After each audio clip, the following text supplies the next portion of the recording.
Hi there, and welcome to another Cigar Advisor Cigar Review panel cigar review. I'm Gary Korb, Executive Editor for CigarAdvisor.com, and today we are going to be smoking the new Lunatic JFR Torch Dreamlands. Yes, this is a big cigar, and we got a lot of cigar to smoke, so let's get right to our introductions and meet our panel. He's always had a secret desire to be a motor. It's Jared Gulick. And many people don't know that he was the original drummer for the Rock Auto Band. It's John Pula. Welcome back. Nice to see you all again. Good to see you too. Good to see you too. So we are smoking the JFR Lunatic Torch Dreamlands. This is a big cigar. It's a 6.5 by 60. And it was originally released in 2016 as a single size, a 7 by 50 Churchill. But last month, the line was re-released as an expanded 3 cigar selection with new sizes, new bands, and new packaging, while keeping a distinctive shaggy foot. It's also called the brush foot. So anyway, it's made at Aganorsa Leaf in Nicaragua. It's, as I said, it's 6.5 by 60 with the brushed foot. The wrapper is a Nicaraguan jalapa Corojo, which is nice. And there's a double binder in this, and the filler are all Aganorsa estate-grown leaves from Esteli and Jalapa, probably most likely Criollo and Corojo.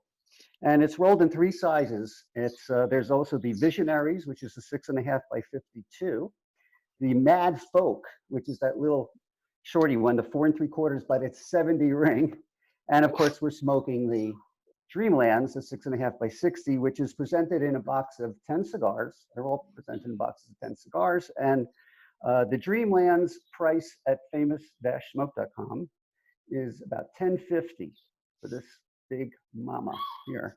But that's the MSRP. So if you want to grab a box of 10, it's $94.99 to you. So they're under $100. And guys, what do you think of this cigar in terms of its construction and everything? I think it's really beautiful.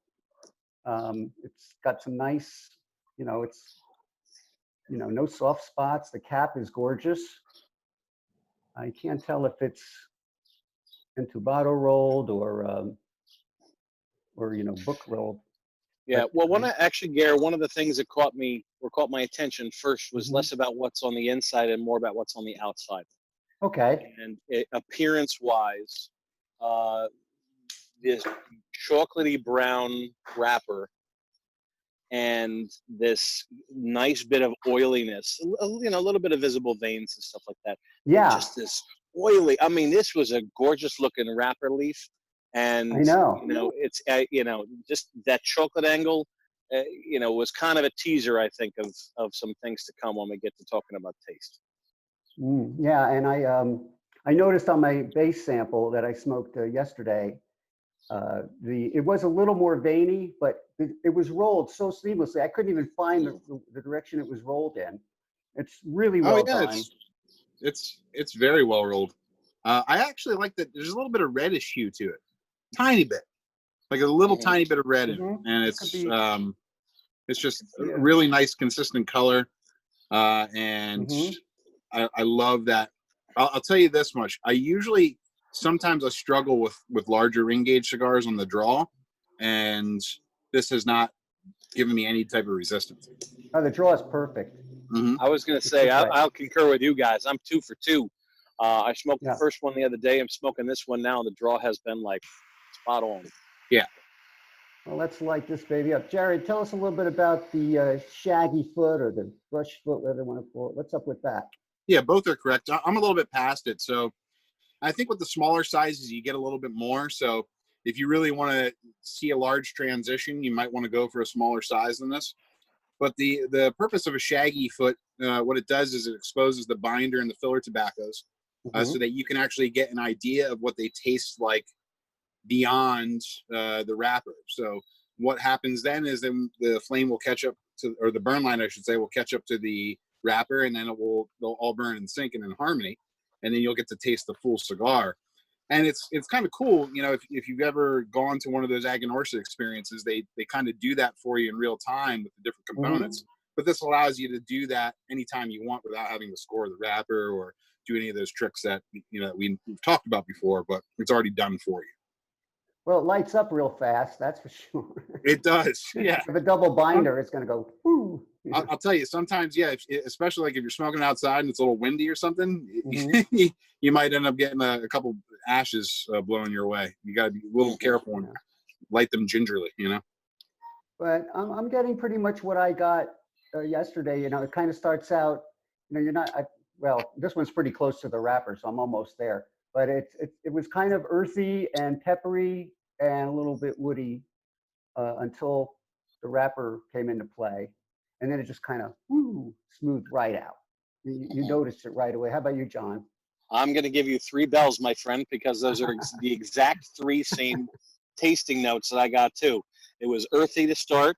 It was woody, kind of like a cedar. And there was a nice, patch of pepper that kind of lays right across your tongue once you get started.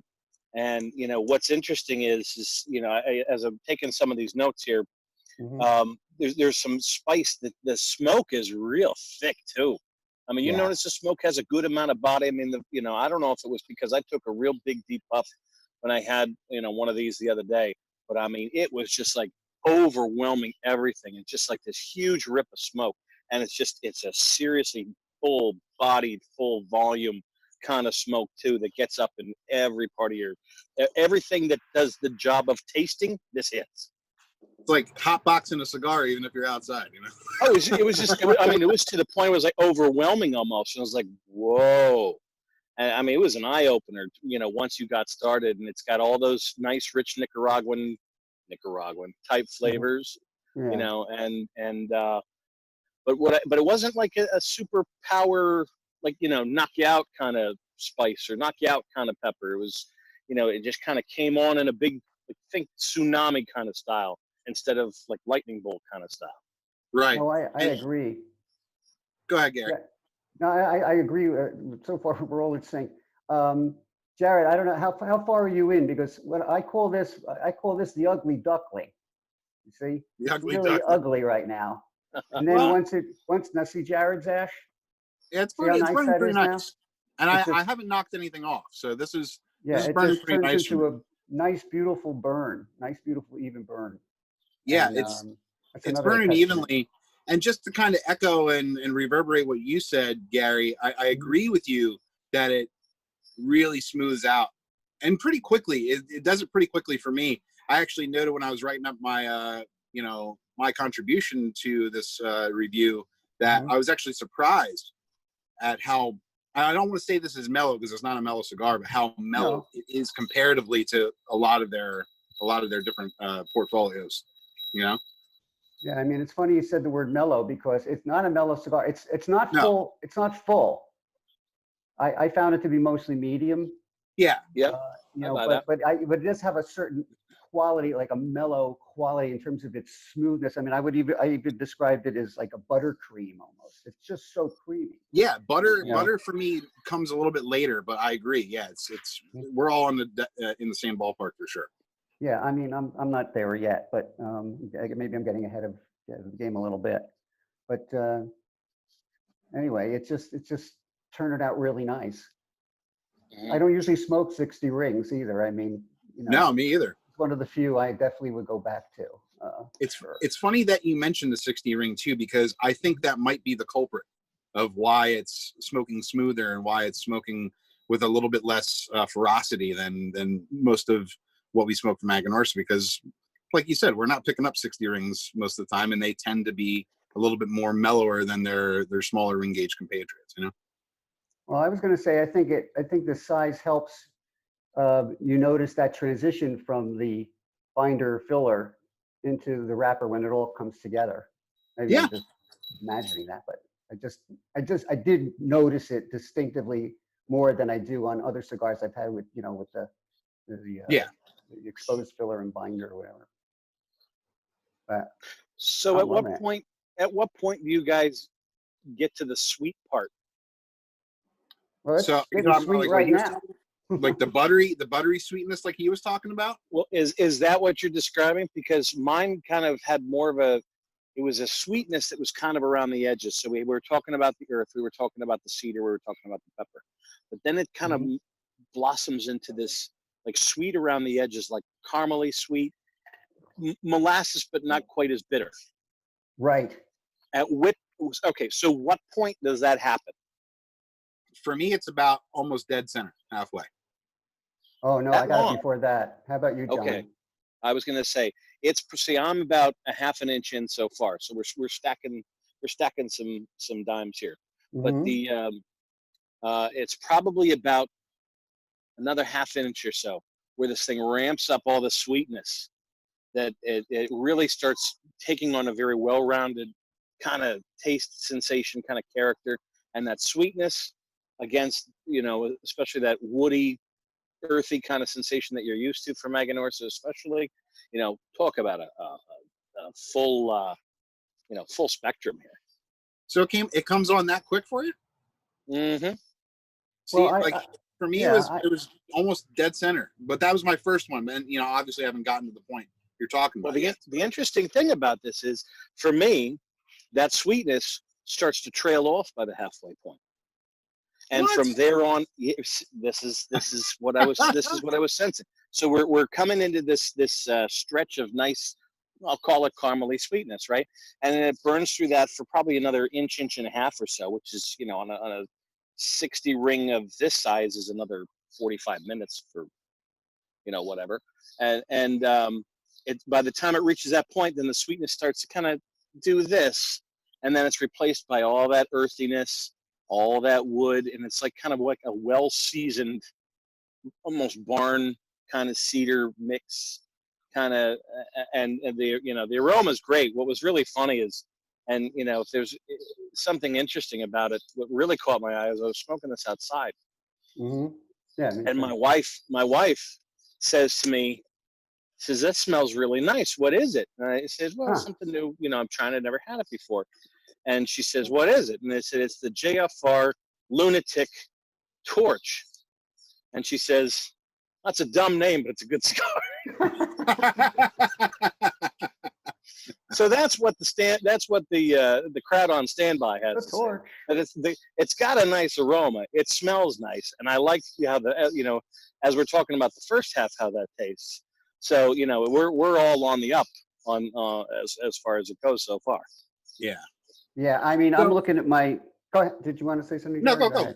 You're good. Oh, I'm looking. Because I'm looking at my tasting notes now. We didn't really talk about the pre-light, but I got kind of a salty, woody thing in the pre-light, and I got it again today. And then I find that the first few puffs were, we already talked about that, earthy, woody, and a hint of sweetness. But I found that when it got to that about the 1 inch mark, once they got into the first stack, pretty much. It was, it hit that, what I call the base flavors, which are like, still a little salty, a lot of cedar, that sweet cream, and maybe a little caramel. But this one's actually a little peppery. The pepper's holding out a little longer on this one than it did on the really last.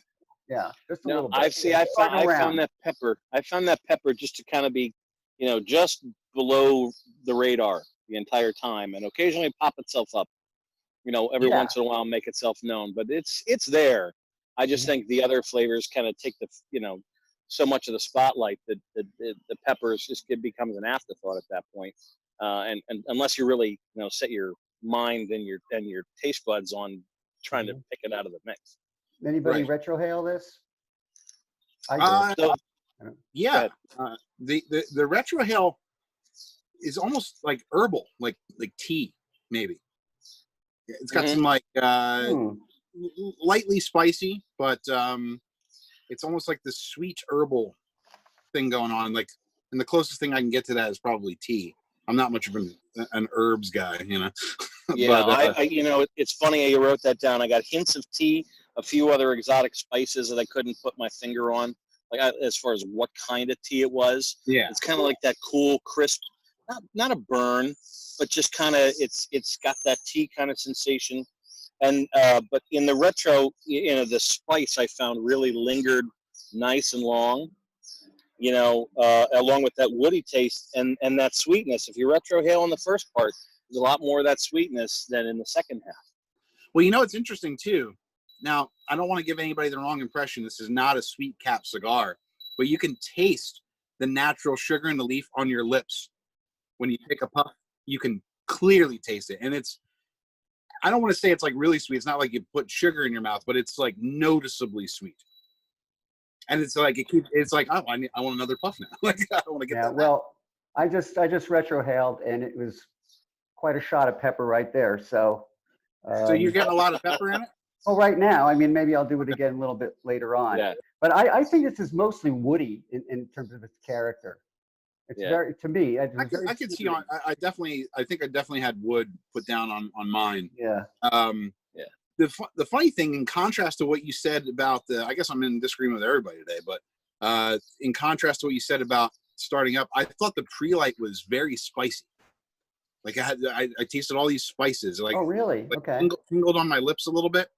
And then I lit it, and initially there's quite a bit of pepper for like maybe the first 2 puffs, and then it was just gone. Like kind of like what Pulo said, the pepper lingers a little bit, but it's mostly out of the picture at that point. You know? Interesting. Yeah. Yeah. You know, rounded out. As far as my pre-light was, it was just pretty much all those base flavors were presenting themselves up front. So I mean, it kind of tipped its cards. Yeah. As far as what this thing was going to smoke like, with the, you know, it just. But what was really noticeable is if you know, not just the taste, but the smell. And, you know, if you smell that brush foot and you smell the barrel of the cigar, very well fermented tobacco, and so there's a little bit of that thick, meaty kind of sweetness to it, and then there's also a little bit of I don't want to say barnyard aroma, because it's kind of more like, again, seasoned wood. Think like warm wood that's been out in the sun, you know, that's old and just well seasoned. That's what it smells like before you even light it up. I don't know. It's just so smooth and creamy, you know. I agree with you. It's smooth. It's very smooth. That's a surprise now, isn't it? Yeah. What the smoothness is a surprise? I don't know if I'm surprised by it being smooth. I mean, you know, these guys make like amazing cigars. You know, I mean, we're pretty big fans of the brand. I mean, I think it's fair to say.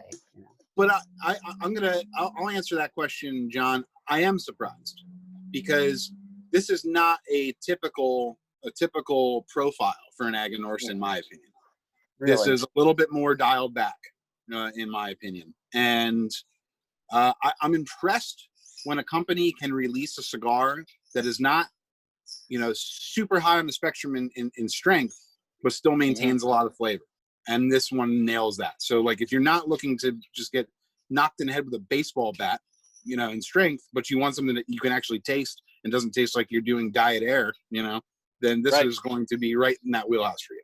Yeah, I agree that this one doesn't come on as strong throughout the course of this, but you know, it's you know, strong and sweet, I think, is probably the thing that best describe it. It never overdoes it. So, you know, and put that in contrast to, you know, other Nicaraguan puros, both from Aganorsa and not. Right. So, Jared, since we were talking about Aganorsa, what do you think the initial like the impression Aganorsa makes basically on most cigar smokers? Do you think people think they're too strong or too full or too Nicaraguan? I mean, the barometer that I get off of, you know, customers that I talk to who smoke their cigars is that it's overwhelmingly positive. But I do think that, you know, for people like us, we're in the industry, we know them very well, you know, but I don't think they're as a household of a name as we want to believe in our heads sometimes, you know. And I'm actually glad we're doing a review on it, because I think more people need to, you know, to see, you know, the range of cigars that they have and the range of flavor that they have. They're using almost the same tobaccos every time, but in different proportions, and they're able to get this, you know, bouquet of flavors out of that, which is pretty incredible, you know, considering that they relegate themselves to like 2 or 3 different tobaccos most of the time. And it's just I think that not as many people as I'd like to know about them. So I'm glad we can get the word out. Yeah. So John, have you made any fascinating discoveries in the cigar? Well, you're looking at a 60 ring that goes for about $10. So consider this $5 an hour worth of cigar. I like that. It's a low wage cigar. It's in some respects it is a below minimum wage cigar, but that's a nice thing going for it. As far as the fascinating thing that goes about it, I think is it's certainly aromatic even outside. Yeah, you don't usually talk about the aroma very much. This really got to you. Well, that's because this one kind of struck me as far as how it really stands out about, I would say that hay, that warm seasoned wood, again, going back to some of these different things. I mean, it's really this full, well-fermented kind of sensation. I mean, let's put it this way.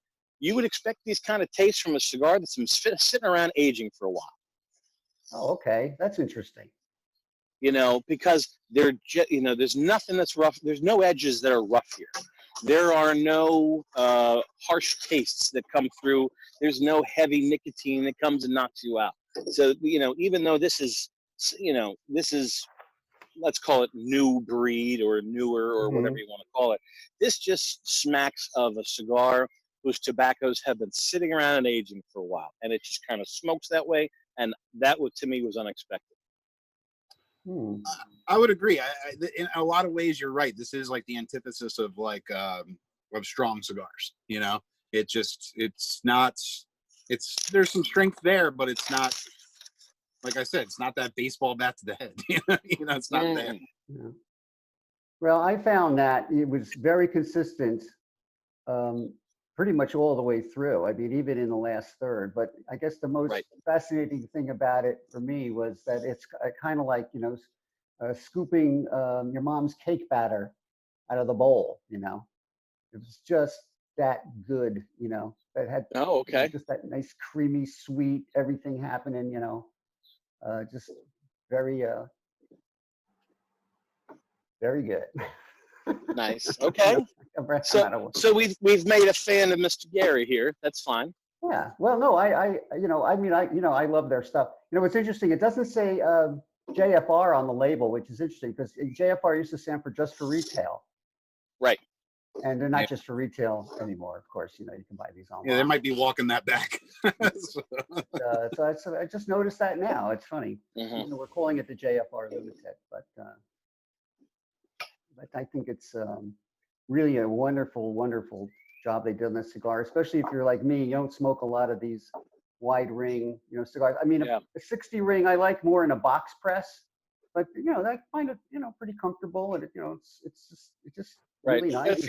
It feels more manageable. I agree with that. A 60 ring in a box press feels a lot more manageable, but even so, this doesn't overdo it. And I think because once you start going big, 60, and then it's just a short hop to 70, and then it's 7 inches long, and then it's just you're committed for the next 3 hours to smoking that cigar. So. Well, they do have that Mad Folk, which is 4 3/4 by 70.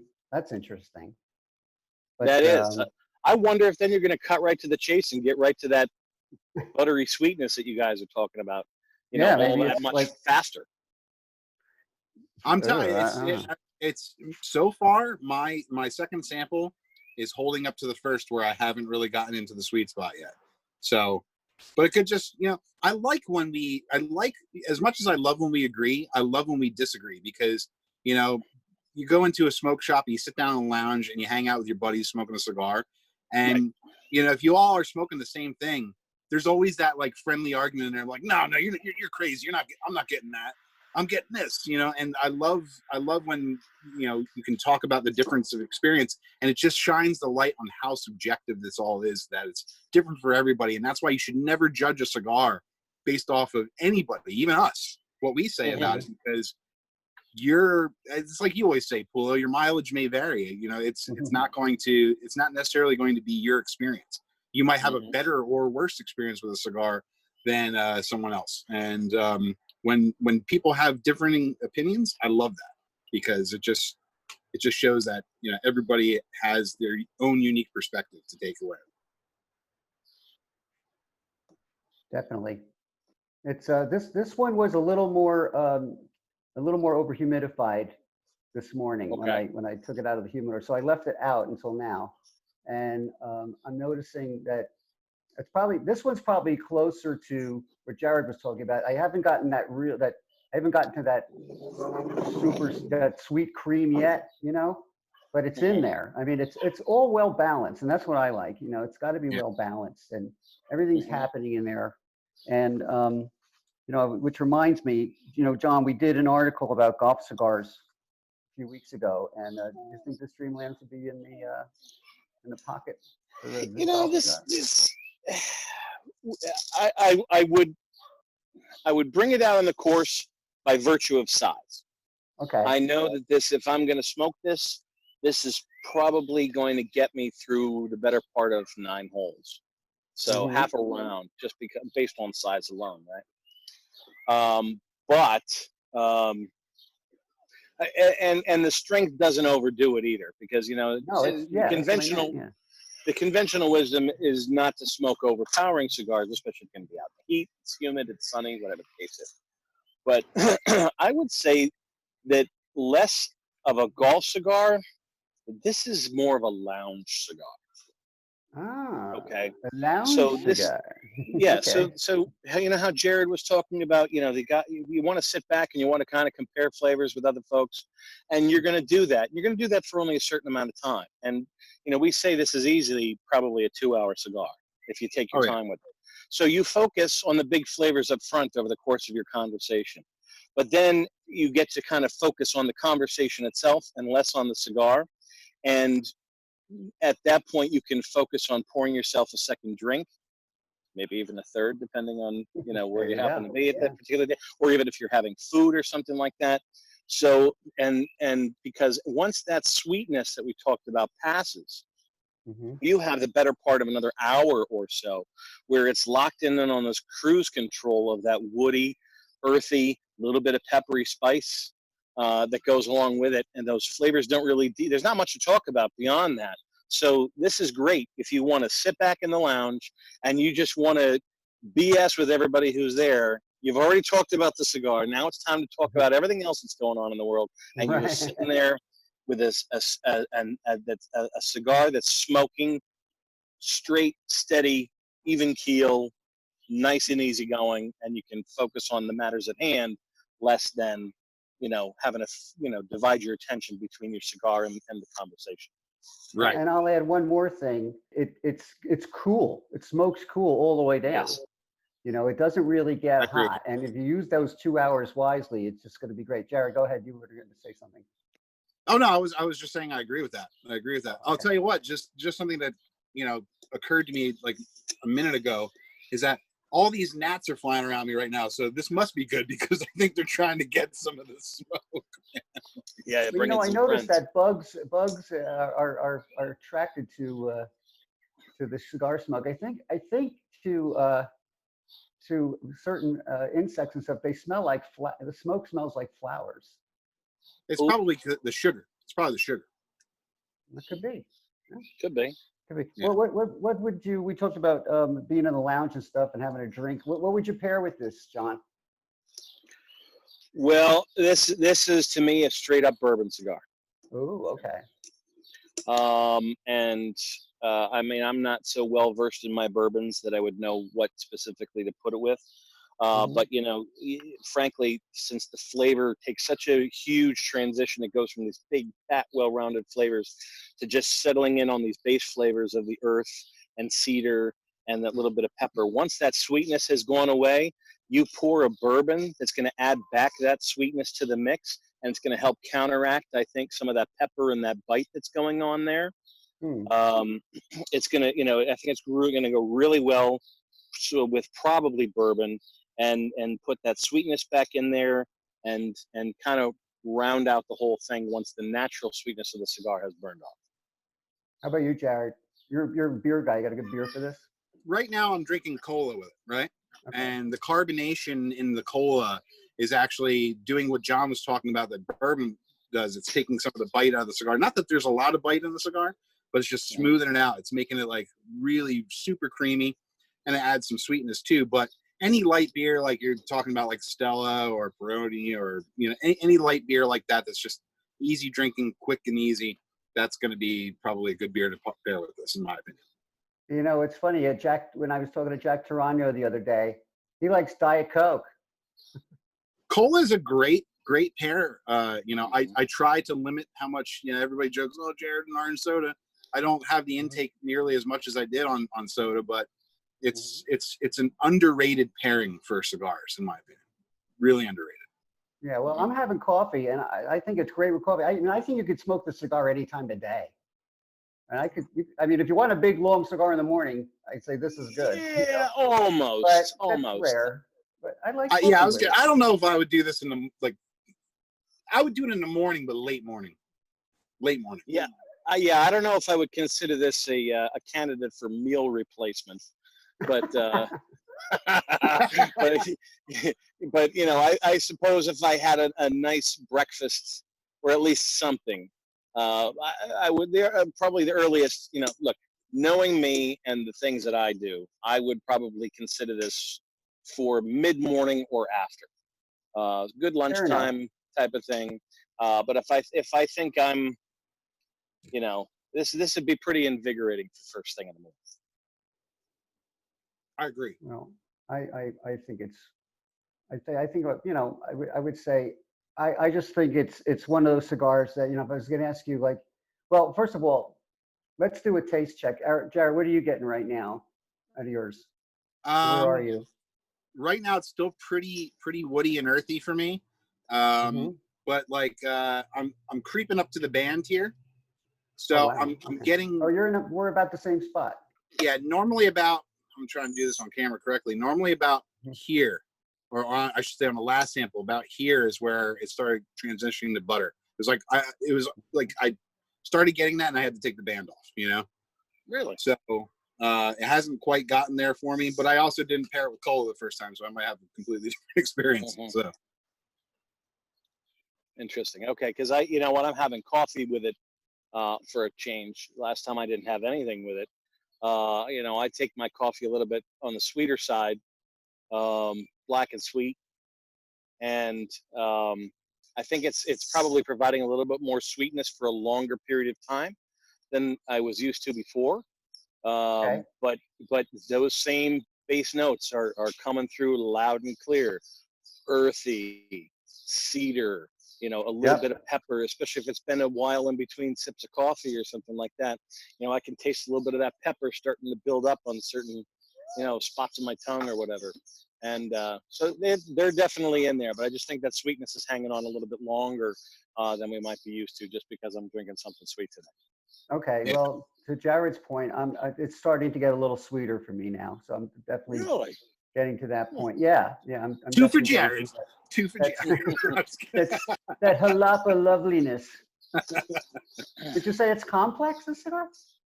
Not overly. Consistent more than complex. Yeah.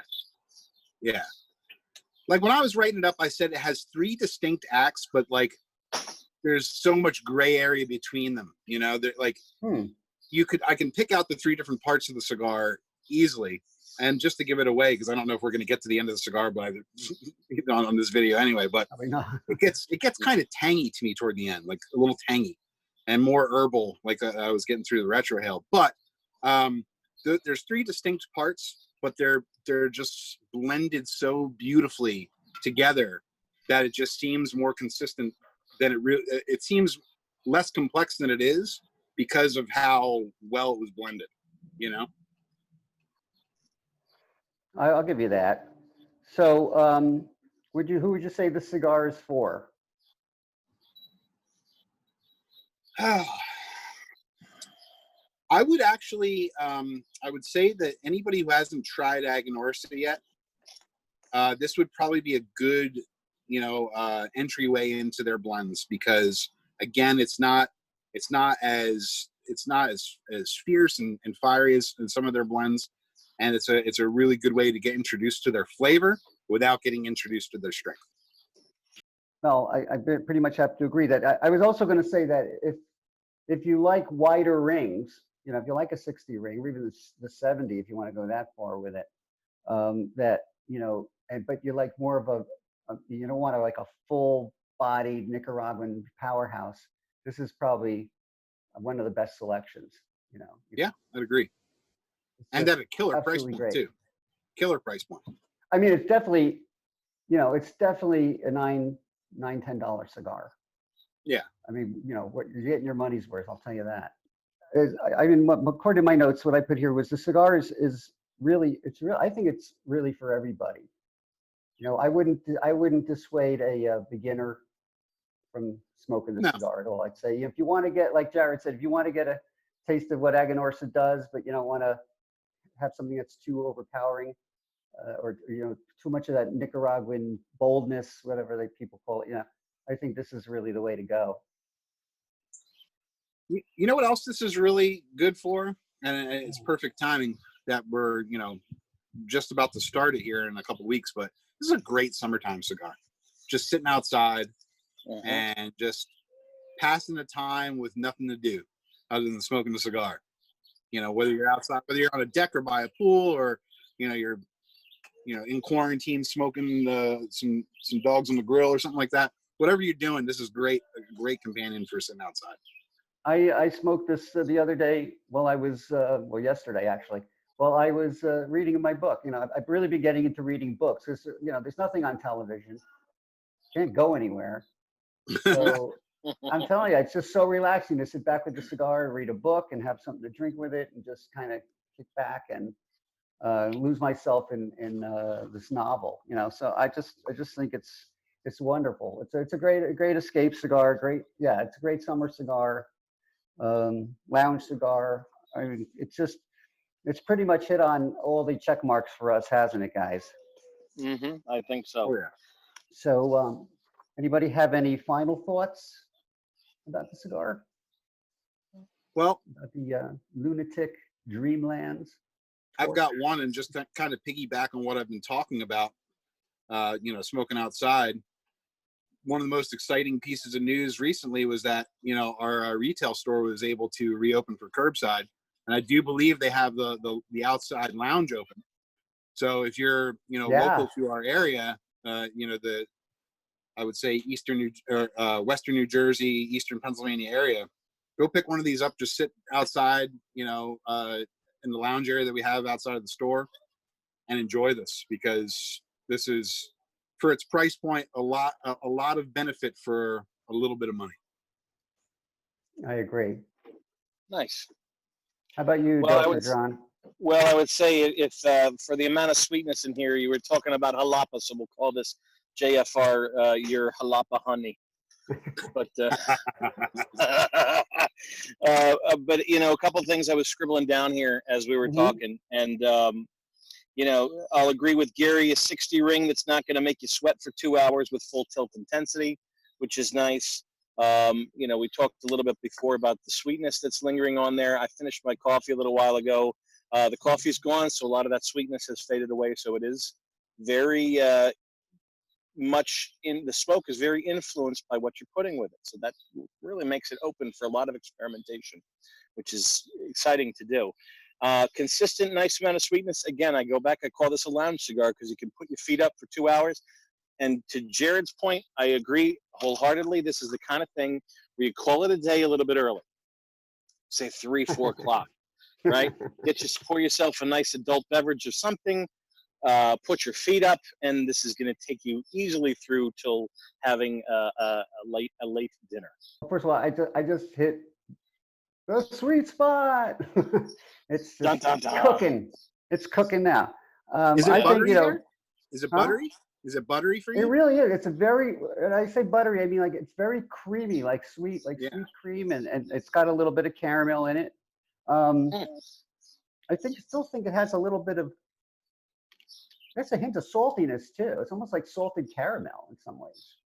Yeah, you know? It was so funny because we were doing. Remember last year we were doing the Aganorsa guide where we went through all the different Aganorsa cigars that we sell at Famous, Right. And every single review I was writing, I thought I was like, something's got to be up with my palate, because I had butter down for everything. And it's crazy.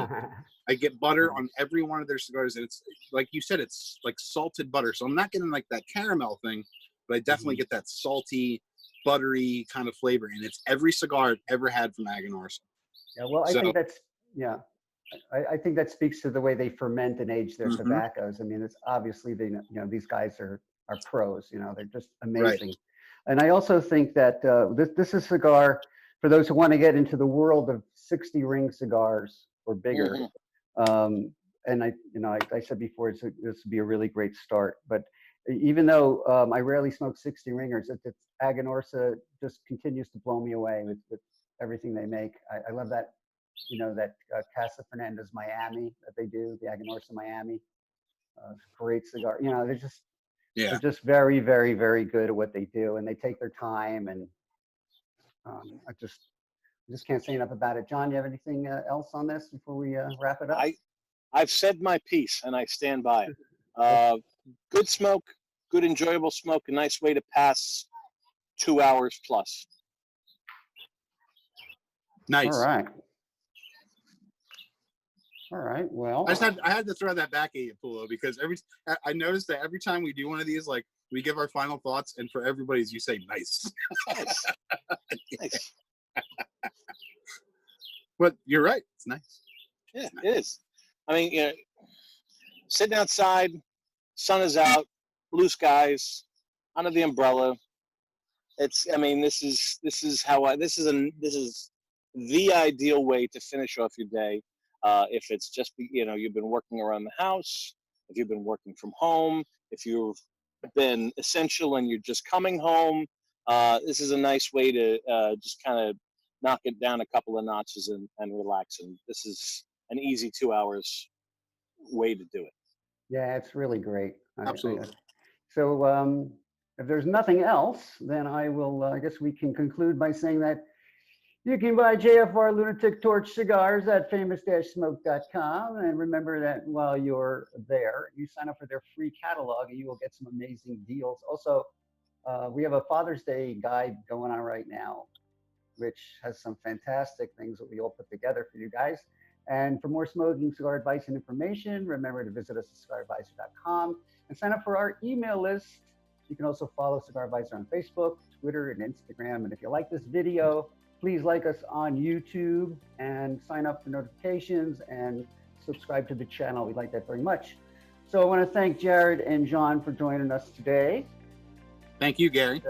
Pleasure, sir. Nice to be with you all. Having this afternoon smoke on a beautiful day. And I guess until next time, happy smokes.